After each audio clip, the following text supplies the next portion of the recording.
Hello friends, কেমন আছেন আপনারা? আশা করছি সবাই খুব ভালো আছেন, সুস্থ আছেন আর স্বাভাবিক আছেন। আজকের ভিডিওটা এখান থেকে শুরু করা যাক। তো আজকে সকালটা এত সুন্দর রোদ উঠেছে, যেন মনে হচ্ছে পুজো এসে গেছে। এখন ঘড়িতে প্রায় 9টা মতো বাজে। আজকে আমার বেরোনোর ছিল না, তাই আমরা সকাল সকালই জিমে চলে এসেছি। ভেবেছিলাম 8টায় আসবো, কিন্তু সেটা দেরি হতে হতে 9:30 10:30 হয়ে গেছিল। আর এটা হচ্ছিল আমাদের জিম। তো জিমও হয়ে গেছে, প্রায় 1 ঘন্টা মতো জিম করেছি। এবার বাড়ি যাওয়ার পালা। এখন জিম থেকেই বেরোচ্ছি আর কি। আর বাইরে দাঁড়িয়ে আছে আমাদের বাহন, মানে যেই বাইকটা কিছুদিন আগে কেনা হয়েছিল সেই বাইকটা। এই বাইকটাতে দেখুন আবার কি সুন্দর স্টিকার লাগিয়েছে। আমাদের আরেকটাও চ্যানেল আছে, যেই চ্যানেলটার মধ্যে আমরা শুধু ট্রাভেল ব্লগ করি। সেই চ্যানেলটা আমরা হাজবেন্ড ওয়াইফ দুজনেই অপারেট করি। সেটার নাম হচ্ছিল ট্রাভেল উইথ মাহিরি। এইটা আমার হাজবেন্ড আমার খুবই ইমোশন বলা যেতে পারে, এই ট্রাভেল উইথ মাহিরি।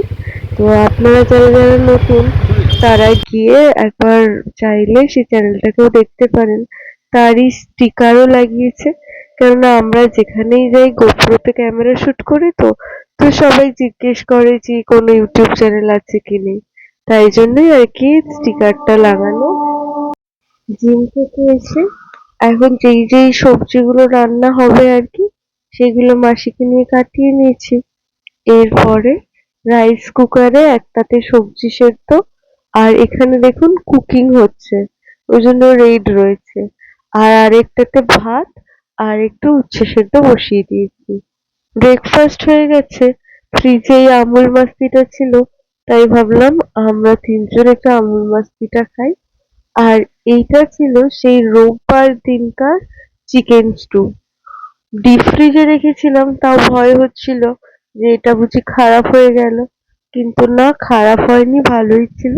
তাই একটু গরম করে নিলাম, আর একটু খাবার আগে মাছ ভেজে নেব। আর এটা হচ্ছিল ইলিশ মাছ। এটাও এনেছিল হচ্ছিল অনেক আগে আর কি, মানে রোববার দিনকেই আনা হয়েছিল।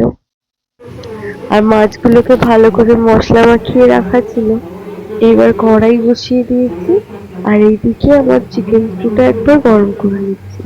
চিকেন স্টুটা রাত্রের জন্যই, কিন্তু গরম না করলে যদি খারাপ হয়ে যায় তখন হবে আরেক কেলেঙ্কারি। তাই জন্য একদিকে গরম করে নিচ্ছি। আর এখানে আমি মাছ ভাজবো বলে গরম তেলে মাছগুলো ছেড়ে দিচ্ছি।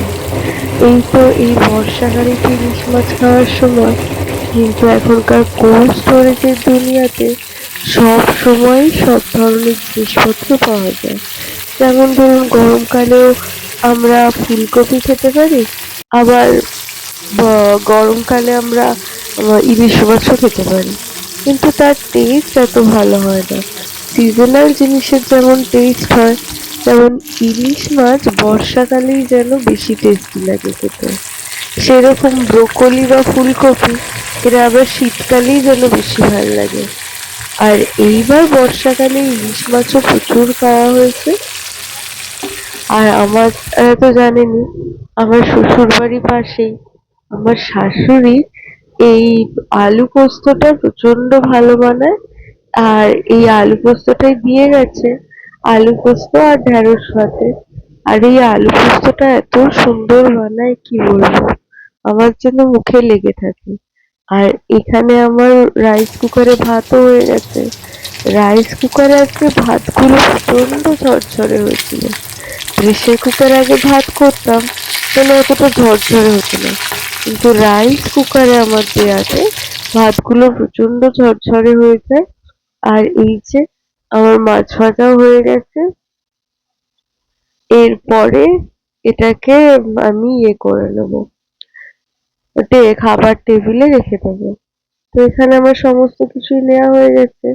একটু ইলিশ মাছ ভাজা, ভাত, সবজি সেদ্ধ, আলু পোস্ত, এই দিয়ে আজকে লাঞ্চ। আর লাঞ্চের পর এখন কাজের পালা। তো এই জায়গাটা দুপুর বেলাতে, যেহেতু আমাদের ঘরটা প্রচন্ড গরম থাকে, তাই এইভাবে পর্দা টেনে দেওয়া হয়। আর আমার বর এই নিচটাতে টেবিল নিয়ে বসে কাজ করে অফিসে। আর আমি ভেতর ঘরে আমার আলাদা টেবিল রয়েছেই, ওখানে বসে কাজ করি। আমার বর আবার দিনের ৩টের সময় ৩টে জায়গায় কাজ করে। যেমন ধরুন সকালবেলাতে ওই টেবিলে, দুপুরবেলায় এখানে, রাত্রেবেলায় খাবার টেবিলে। কিন্তু আমার কাজের জায়গা একদমই ফিক্সড। আমি সকাল, বিকেল, দুপুর সবসময় এখানে বসে কাজ করতেই বেশি স্বাচ্ছন্দ্য মনে করি। এর আগে যদিও টেবিলটা বাইরের ঘরে ছিল, তো এখন 4টে মতো বাজে। আজকে জিমে যাওয়ারও তাড়া নেই। তাই আমার বর বললো একটুখানি বেরোবে, কোথাও একটা ঘুরতে যাবে। ইচ্ছে ছিল শক্তিগড় বা বর্ধমানের দিকে যাওয়ার, কিন্তু এই জন্য বেরোবো বলেই আমরা রেডি হচ্ছি। ওখানে হেলমেট, তারপর আরো যে সমস্ত বাইকের যে সমস্ত সরঞ্জাম সেগুলো ছিল। আর এখানে আমিও প্রায় রেডি হয়ে গেছি। আর মুখে এই কালো কাপড়টা না দিলে এত কালো হয়ে যায় মুখ, সে যেন ক্লিনজারেও না যায়। তো আমরা বেরিয়ে পড়েছি। এখন ঘড়িতে প্রায় 4টে, সোয়া 4টে মতো বাজছে। বাইরে ভালোই রোদ ছিল। আর এই যে এইটা হচ্ছিল আমাদের কমপ্লেক্সের বাইরেটা। এত সুন্দর সমস্ত ফুল গাছ লাগানো আছে, এমনিতেই মনটা যেন ভালো হয়ে যায়। আমরা বেরিয়ে এখন ওই বাড়ির একটু সামনেটাতেই আছি। এখানে ওই গাড়িটা একটু দাঁড় করানো হয়েছে, যে হেলমেটটা পরবো বলে। এরপরেই উঠবে হচ্ছিল মেন রাস্তা। আর এই যে আমাদের গাড়ি এবার আস্তে আস্তে মেন রাস্তাতে উঠে যাচ্ছে। আজকে আমরা যেই রাস্তাটা দিয়ে যাব, সেটা হচ্ছিল ডানকুনি দিয়ে বর্ধমান বা শক্তিগড়ের দিকে যাওয়ার ইচ্ছে আছে। কিন্তু সময় বুঝে কতটা যাওয়া হবে সেটাই আর কি চিন্তার ব্যাপার। আর আজকের আকাশটাও খুব সুন্দর, তাই জন্য বেশ গাড়ি চালিয়েও মজা লাগছে। এখন প্রায় 4:30 বা পৌনে 5টা মতো বাজে, তাই রোদের অতটাও দাপট নেই। তো আমরা এই জন্য গাড়ি নিয়ে বেরিয়ে পড়েছি। সামনে যেতে যেতে দেখলাম বাঁ দিকে একটা খুব সুন্দর একটা আর্কিটেকচার, তাই ভাবলাম ক্যামেরা বন্দি করি। এত সুন্দর লাগছিল দেখতে। আর একবার আকাশটা দেখুন, পুজো যে আসছে সেটাই যেন জানান দিচ্ছে। এত পরিষ্কার আকাশ, যেন পুজোর আগেই পাওয়া যায়। এইদিকের রাস্তাগুলো এই সময় প্রচন্ড ফাঁকা, দেখতেই পাচ্ছেন। একটা দুটো লরি আর একটা দুটো বাইক ছাড়া তেমন কিছুই চলছে না। আর এই যাওয়ার সময় বাঁ হাতে আরেকটা সুন্দর ত্রিভুজ মতো জিনিস দেখতে পেলাম, তাই ভাবলাম আপনাদের সাথেও শেয়ার করুন। আর এত রাস্তাটা ফাঁকা, আর এত স্পিড তুলে দিয়েছিল, প্রায় 100তে স্পিড উঠে গেছিল। এখান থেকে শক্তিগড় বা বর্ধমানের কাছে প্রায় অনেকটাই কিন্তু ডিস্টেন্স, কিন্তু সেটা আমরা গেছিলাম মাত্র 1 ঘন্টা মতো লেগেছিল আর কি। এদিকে দেখুন যে এই বাড়িগুলো আছে, তার ডিজাইন গুলো কত সুন্দর, তাই ভাবলাম একটু ক্যামেরায় নিই। এটা আমাদের যাওয়ার রাস্তা, উল্টো দিকে হচ্ছে হলো বাড়ি ফেরার রাস্তা।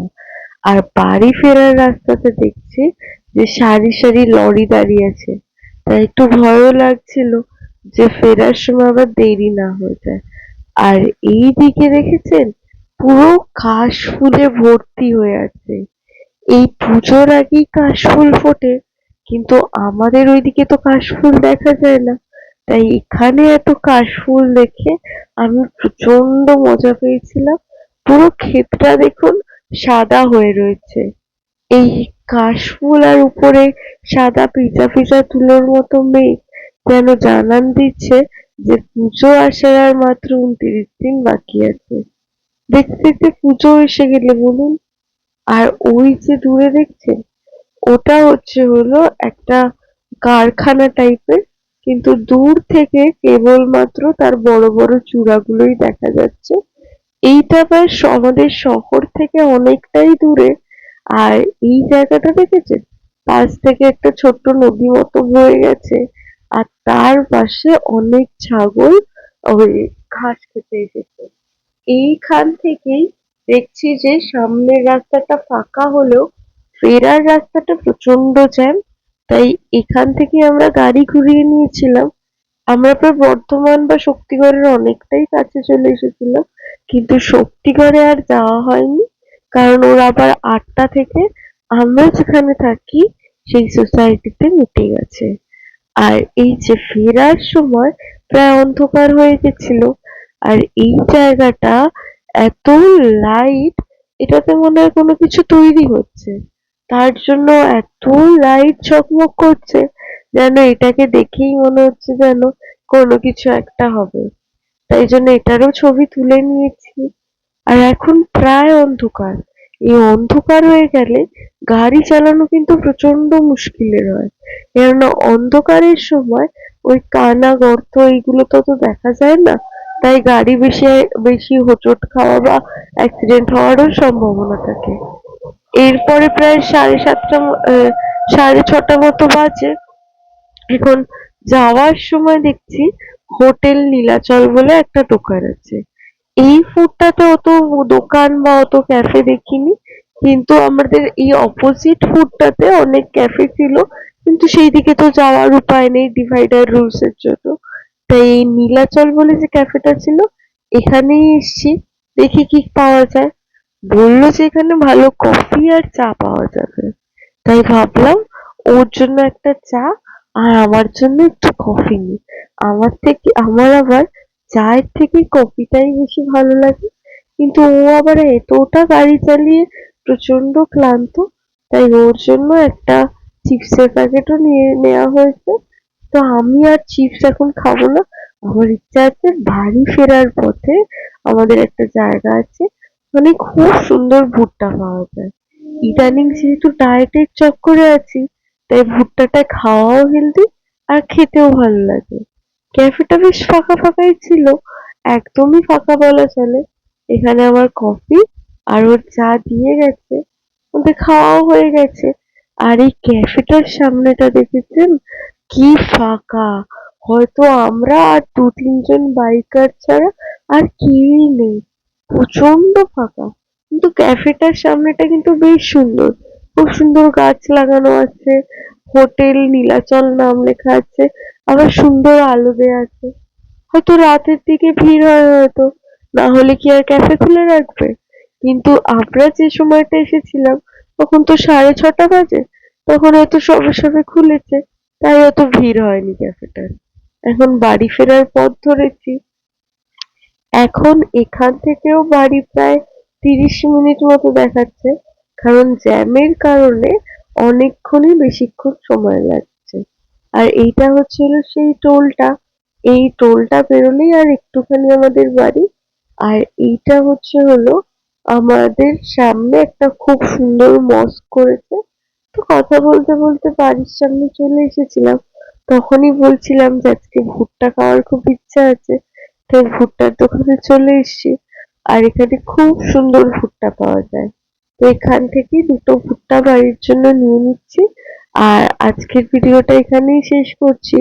ভিডিওটাতে যদি কিছু হলেও ভালো লেগে থাকে, তাহলে please like, share and subscribe করে আমাদের চ্যানেলের মেম্বার হয়ে যাবেন।